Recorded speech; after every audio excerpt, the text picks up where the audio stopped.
In this video, we're going to be breaking down the Valorant weapon tier list for episode 4. Not sure of the current state of the eco weapons? Still deciding between the Phantom or the Vandal? Has your dad never come home? Well, in this video, we're going to talk about all of it so you know exactly what weapons are the best for this episode. But if you want to improve your mechanical skill, the GameLeap website is the best place where we have in-depth weapon guides and advanced VOD reviews that will teach you the decision making you need to thrive at any rank. So if you want to rapidly improve, you got to go check it out right now down below.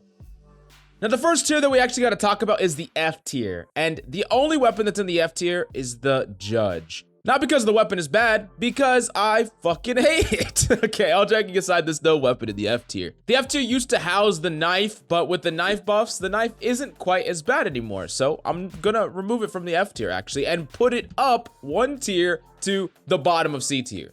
Now, the knife is still very unreliable and never something that you could utilize in combat, and it doesn't give you any extra benefits. If the knife gave you more money or maybe an extra ult point, all of a sudden, it becomes worth the risk to use and the weapon becomes a lot stronger, but in its current state, it's better than non-working, but it's still not great. Now, the next three weapons in the C tier in no particular order is the Stinger, the Odin, and the Bucky. Now, first let's talk about the two close range weapons, the Stinger and the Bucky. While these weapons aren't bad, like the C tier are still very usable weapons, they aren't amazing at what they do. Ultimately, you're still paying a pretty hefty price tag for both of these weapons for what you're getting when there are other options that are even cheaper that have more potential value. You want truly close range, a shorty is very, very cheap and very lethal. You want a good all-round weapon depending on your skill level, well, the Sheriff is right in that price point. I think particularly with the Stinger, you can get extra value with it if you have some sort of mobility, and that would be a character like Raze, Jet, or your girl Neon, but these weapons are a far cry from their heyday. Both the Stinger and the Bucky used to be absolutely busted before they got hit by really reasonable nerfs, honestly, based on their power level. And now these guns fill a role where they are good in very particular situations, but in general use, they're not going to be better than other weapons you could use, especially if you have the skill to back them up. Now, the only problem with Odin keeping it in the C tier is really its direct comparison to regular rifles. Rifles are incredibly powerful, and the Odin, unfortunately, is even more of a price tag. Well, the Odin definitely has its uses. Its time to kill can be a little bit slow compared to rifles that have a potentially instant time to kill. And with the Ares being so damn powerful, it actually outshines a little bit of its older brother for just effectiveness compared to the cost. Now, moving on to the B tier, these are powerful weapons that can be utilized throughout the course of a game. Incredibly consistent weapons, but some of them have a little bit more niche scenarios than the A tier, and there's no guarantee of value depending on the situation and the skill set required. So let's talk about all four. So there's the Frenzy, the Shorty, the Judge, and the Guardian. So specifically for these first three, Judge, Shorty, and Frenzy, these are going to be weapons that are only good when you meet the proper conditions. When you are in said proper conditions, these weapons, pound for pound, have the highest potential impact for the least amount of cost. A Judge can completely eradicate a team that doesn't properly clear you, and you could just play around the corner. Add in some mobility, and you could even use the Judge aggressively to kill while moving and even while in the air. Now, the Shorty is an amazing weapon that heavily punishes enemies, especially when you're on defense. If they don't properly clear you, you can use a Shorty to kill someone carrying literally any weapon and then yoink their weapon. And for a fat 200 credits, the time to kill was instantaneous. However, if you get put in a situation where you get properly cleared, or if you end up in a retake situation, the Shorty is severely lacking. But at only 200 credits, the reward far outweighs the risk. Now, as far as the Frenzy is concerned, it's definitely an interesting one because the Frenzy has the capability to just completely eradicate some weaponry. As with the other two guns in question, it's going to be really phenomenal with mobility. It can be really great on that pistol round, especially if you can create some sort of momentum. And the Frenzy is also a great weapon to have as a secondary because if you ever get an enemy weak, the Frenzy can be like that run and gun finisher that helps finish them off.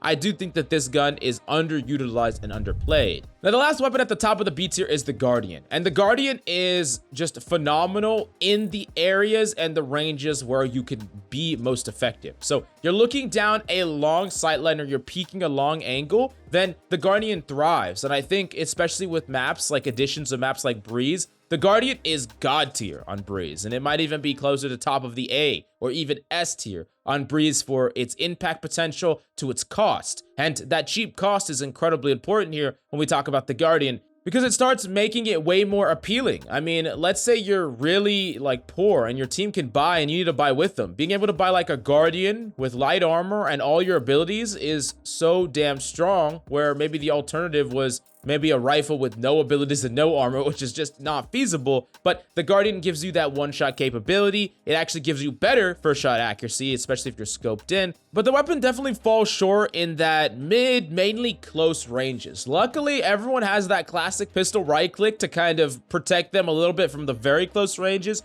Definitely a versatile side piece to have, but all in all, the Guardian is going to be a weapon that you're going to want to buy when you can set up the proper engagements. If you're trying to heavily rush into a point, don't buy the freaking Guardian. It's not going to be that efficient, and it's very good to utilize depending on the map you're holding or the areas you're peeking. Now, next up, we do got to talk about the A tier, which is a pretty fat A tier. Let's talk about the bottom 3 first, and then we'll talk about the top 2. Bottom 3 is Bulldog, Ares, and Ghost. Now, this Bulldog is kind of close to the Guardian and Judge. I edged it out a little bit because I think the versatility of this weapon actually shines through, especially when it's recent buffs. The Bulldog has a pretty fast time to kill. It kills incredibly quickly with proper shot grouping. It's effective from close and further array ranges, and the fact that it scales a lot better than some of the cheaper options means that it's really worth the increased price tag. I do think that a lot of people just shy away from the Bulldog because it definitely has a unique spray pattern, and it definitely is something that you got to get used to. I really think that having small, bursts of 3 or 4 bullets is really the way to go with the Bulldog, unless you're just trying to finish someone off that's 1 HP. But I would also suggest practicing the Bulldog. Go into free-for-all. Practice the weapon, because this is a weapon that's going to really heavily reward or punish you based on your crosser placement and your fundamentals. And if you don't have those down pat, then you're not going to be succeeding with the Bulldog.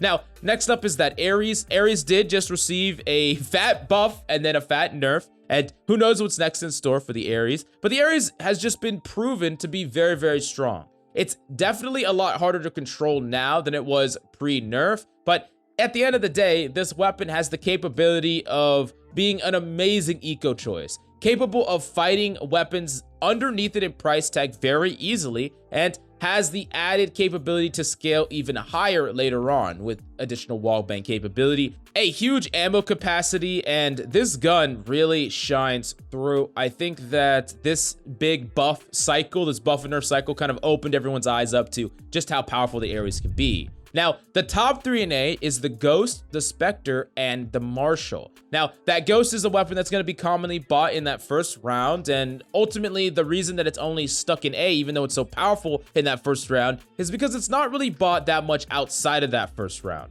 Now, pound for pound, this weapon is incredibly powerful on pistol round because you can outspace everybody, and you have a very big magazine. So if you outspace everyone, you're protected from a lot of the other weaponry. You're protected from classics. You're protected from frenzies, and you have a really big magazine, so you can fire a lot more and take on multiple targets. Plus, if enemies don't have armor, you can finish them in just 1 headshot.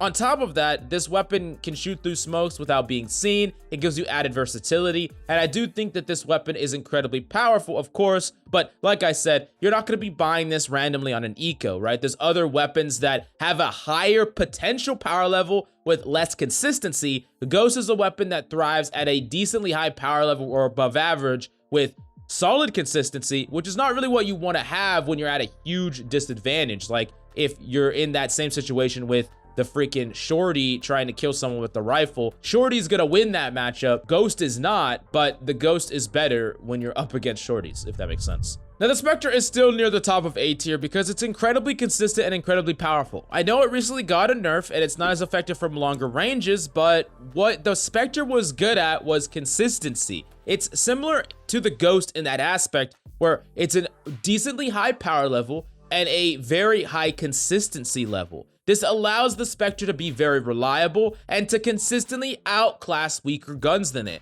In a fight against a lot of the guns that are cheaper than the Spectre is going to win the matchup very consistently because of the reliability and the volume of bullets that you're spraying out. In contrast, like, let's say 3 people with classics rush you and you have a Spectre, you're probably going to be able to kill most of them, if not all of them. But if 3 people rush you and maybe you have like a Bulldog or, I don't know, a Guardian, there's no guarantee that you're going to make it out of that situation alive. And that's the interesting aspect of them. Even if those weapons have potentially higher power level, that doesn't mean they have the same level of consistency and reliability as the Spectre does. The Spectre's very good when you're spraying through smokes. The Spectre's very good at fighting multiple enemies because of that 30-round mag, and it has a silencer in a similar way to the Ghost, so you can spray through smokes without being seen. And I do think that just because this weapon got nerfed doesn't mean you should automatically stop using it. It was already just completely dominant before, and it's still very good.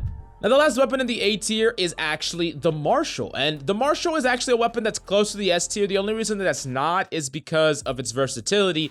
It's pretty niche in its utilization, but it can be very strong on attack or defense. It's very cheap, and it has the capability, especially if you have the skill behind it, to get so much damn pick potential and value, even up against weapons that are almost 3 times its price tag. Now, the Marshal is going to be a fair bit better on 2 characters, Jet and freaking Chamber, compared to the rest of the cast. That doesn't mean it's not usable by the rest of the cast. In fact, it definitely is, and it speaks to the power level of the weapon. It's just going to be even better when we talk about those 2 characters, because those characters don't have to hit a headshot to live. Up against good players, if you put yourself in an open position, peeking an open sightline or a choke or whatever, and you miss up against rifles, you hit them in the body or you miss, you will get dinked most of the time. You will get fucking rolled. But if you're Jet or Chamber, you can afford to hit a body shot or you can afford to miss and you'll be fine. So the necessary mechanical skill required is actually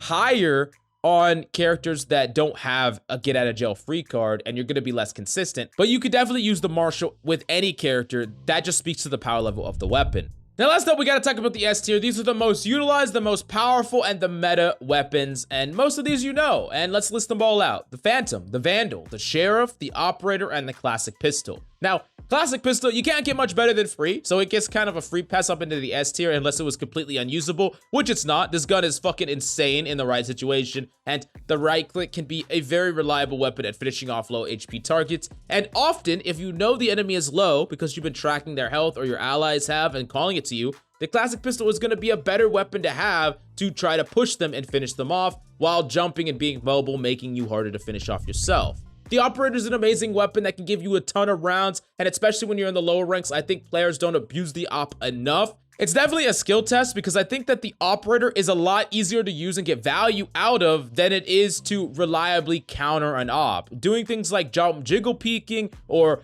properly baiting out an Op shot or punishing an Opper for missing a shot, those things are much harder to learn than just shooting someone in the fucking body from range, right? So the Operator is a weapon that you should put a little bit of time and effort into using and abusing, and it's going to get you a lot of free wins, regardless of how many people get tilted. And specifically for Chamber and Jet, similar to the Marshal example, this gun's going to be fucking broken in y'all's hands. Y'all get so many potential peaks. You don't get punished for missing, and you can even get a kill and get out safely. You're not going to get traded out. There's just so many benefits to it that if you are a Jet or a Marshal main, you should really be utilizing that Op, and you're going to get a lot of wins because of it, especially on defense. Now, the Sheriff is near the top of the S tier, and this is because this weapon is just one of the most reliable weapons in so many situations. People are buying it in that first pistol round as a fold to Ghosts, as a fold to the very long sightlines of maps like Breeze. Having that one-shot capability in the head is just amazing. It's a weapon that is being bought when, you know, you're trying to eco and you're trying to go up against better weapons for a cheap price tag. Let's say you only have like 2,700 and you want to buy that Sheriff and then buy rifles next round, even if you lose. The Sheriff could do that for you, and this weapon gives you the capability of turning rounds like no other. With proper crosshair placement, mechanical skill, and when things line up properly for you, a Sheriff can just annihilate an entire team of rifles. And I do think that the Sheriff is a weapon that you get out what you put into it. The more you practice with it, the better your fundamentals get, the more that this is going to be an X-Factor weapon that you can use in the entire game throughout many different rounds to just give you more picks that is going to translate to advantage, upgrades, or even that X Factor clutch where you could overcome a disadvantage and just end up winning with the Sheriff. Really phenomenal gun. Now, the last thing that we need to talk about is the Phantom versus the Vandal. Now, both of these weapons thrive at different things, right? The Vandal has crispy one-taps, and the Phantom is just better in every other situation besides that. No, all joking aside, the Vandal is a weapon that is going to thrive on some of these longer sightlines as well, and it's going to be a better weapon, actually, at punishing things like operators with a guaranteed kill with that headshot. Now, the Phantom is going to be a much more flexible weapon. It has a bigger mag, it has that silencer, it's easier to control, and it really brings the things that I've been talking about previously when I talked about the Ghost and the Spectre, and brings that idea completely back around, because the Phantom is going to be a more consistent weapon with a slightly less power level than the Vandal, which is going to be a slightly less consistent weapon with a much higher power level, right? The same example that we talked about. You're getting chased down by 3 classic pistol users. The Vandal is not the weapon that you would want to have in that situation. You would want the reliability of the Phantom and the ability to control your spray with a larger mag. But the Vandal is going to be a more powerful weapon when you need a higher level of power, and it has a higher potential level of power with the one-taps from range. So these weapons occupy different spaces, but a lot of people would rather go for the reliability and the consistency of the Phantom over that Vandal. But in general, I think that using either of these is fine, especially there are a lot of players that use the Vandal and learn proper discipline and convert that over to the Phantom. There are some players that utilize the Phantom all the time and they use it as an excuse to be lazy with their crosshair placement and their counter strafing. And also, these weapons are going to be good in different situations depending on what you're playing for, what characters you are, and what map you're playing on. I think a weapon like the Vandal is phenomenal if you're playing a character like Reyna with light shields, trying to take an off angle, playing for that pick to get away, right? In that situation, you want the highest level of power. You don't really want the highest level of consistency. Now, if you're playing freaking Viper, playing around your smokes, trying to spray through your smokes, and wanting to make sure you have a large amount of bullet volume to go at people in your ultimate, then the Phantom is the clear winner, and it's far more consistent rather than powerful. You don't need power when you have your abilities to back it up. So understanding the differences and utilizing the proper weapon in whatever situation it is going to be the best way to find the best weapon to choose, not just from the Phantom or Vandal, but with every single weapon. But definitely let me know if you disagree or agree with me with my list down below, and go to the GameLeap website if you want to master any of these weapons. We have in-depth VOD reviews, tips and tricks, and breakdowns, so that you can improve with every single one of these weapons and, you know, get that god tier mechanical skill and start clicking heads. So do yourself a favor and go check it out right now.